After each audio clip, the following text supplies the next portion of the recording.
à tous et à toutes. Bonjour. Nous sommes très contentes de vous retrouver dans cette nouvelle vidéo.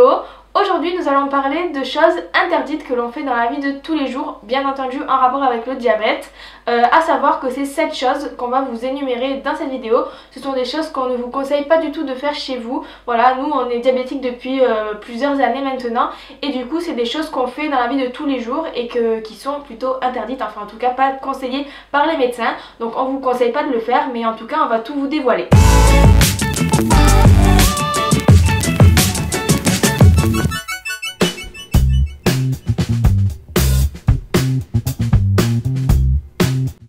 La première chose qu'on a faite avec, c'était avec Elise. On avait à l'époque la pompe L'Animas, donc avec la tubulure et le cathéter. Et en fait Elise elle avait assez d'insuline dans sa pompe pour la basale, pour terminer la journée. Sauf qu'elle n'avait pas assez d'insuline pour faire son bolus du midi, je crois que c'était. Et donc du coup moi j'avais la même pompe qu'elle. Donc en fait je me suis débranchée de mon cathéter et j'ai branché mon cathéter à la pompe d'Elise, sur Elise, et j'ai pris ma pompe et j'ai fait le bolus d'Elise pour qu'elle puisse manger tranquillement, et voilà, faire son insuline, et après je me suis rebranchée.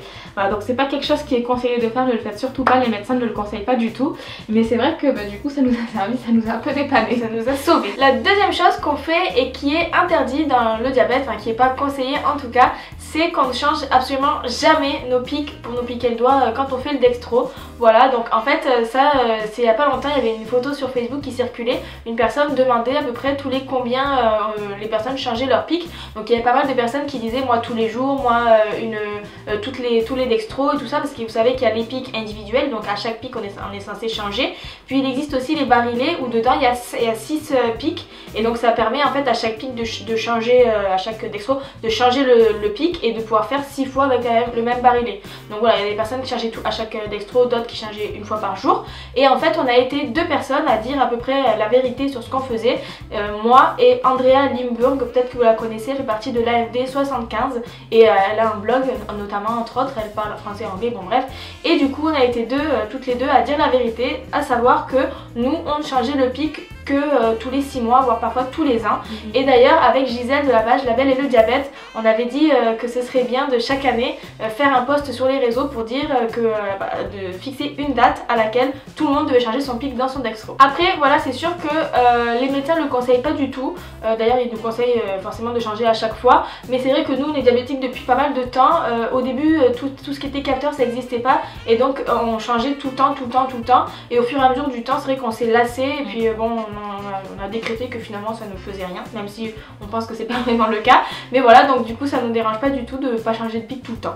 Et du coup on peut dire à notre médecin qu'il arrête de nous empresser. De nous empresser à la pharmacie, parce qu'on le prend jamais. Voilà. La troisième chose interdite, voire déconseillée comme a dit Elise, qu'on fait, je pense que c'est un peu dans la même lignée que les dextros, donc elle vient nous expliquer, c'est que en fait on nous conseille quand on fait un dextro de se laver les mains bien correctement pour ne pas influencer la glycémie, et en fait nous on se lave jamais les mains pour influencer, enfin on se lave jamais les mains dans un dextro, voilà. On se lave avant manger, toujours après voilà. mais pas avant un dextro, parce que c'est vrai que je sais pas. Parce que c'est tout ça nous gonfle. Ah, nous gonfle. La quatrième chose que l'on fait et qui est interdite, déconseillée par les médecins, c'est le fait de faire 2 bolus l'un sur l'autre. Donc on en avait parlé dans une dernière vidéo sur ça, notamment sur les repas longs, je crois qu'on avait parlé de ça. C'est vrai que les médecins ils nous disent de ne pas faire 2 bolus l'un sur l'autre, donc de respecter bien 3 à 4 heures entre 2 bolus, étant donné que c'est le temps d'action de l'insuline. Sauf que nous on se permet de se faire 2 bolus l'un sur l'autre sans souci.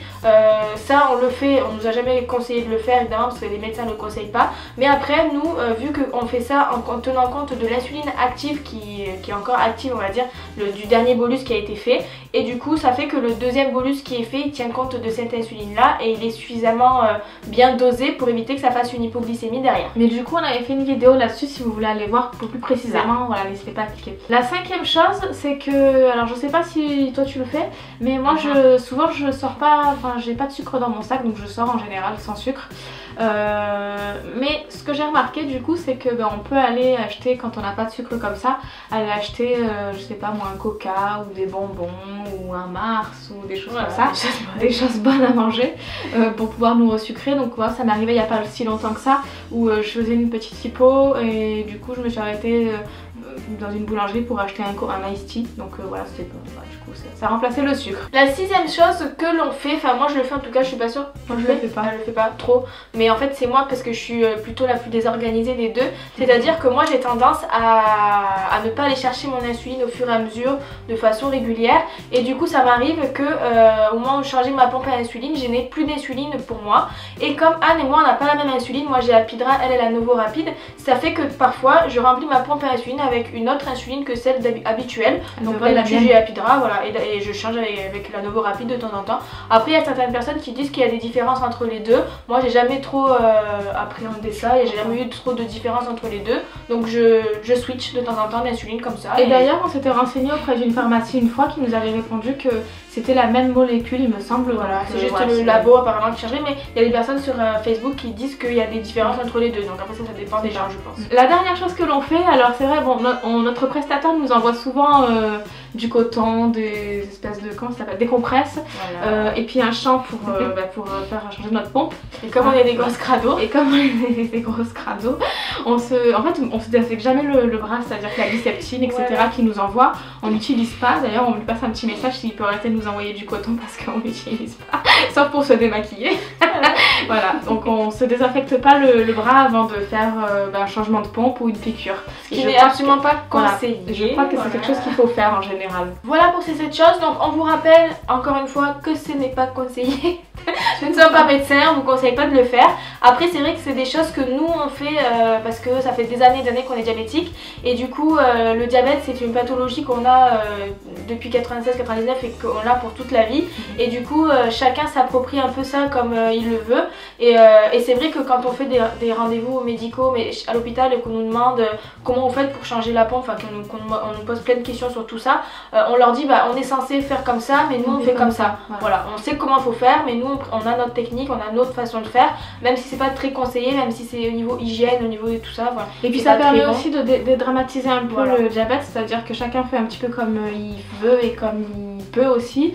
Donc par exemple quand t'as pas de sucre dehors, tu te débrouilles un peu comme tu peux, et puis voilà, faut dédramatiser beaucoup le diabète, on vit avec et on s'adapte. Voilà, donc et si vous également vous avez des choses que vous voulez nous dire sur des choses qui sont interdites, qu'on vous conseille pas à l'hôpital, etc., que vous faites chez vous et que vous voudriez nous dire, mettez-le dans les commentaires, on serait très contente de savoir. Peut-être que du coup on vous recopiera sur certaines choses, on va s'inspirer, mais voilà. N'hésitez pas également à vous abonner à la page Facebook, à la chaîne YouTube pour recevoir la notification en cas de nouvelles vidéos. Merci d'avoir suivi cette vidéo et à bientôt.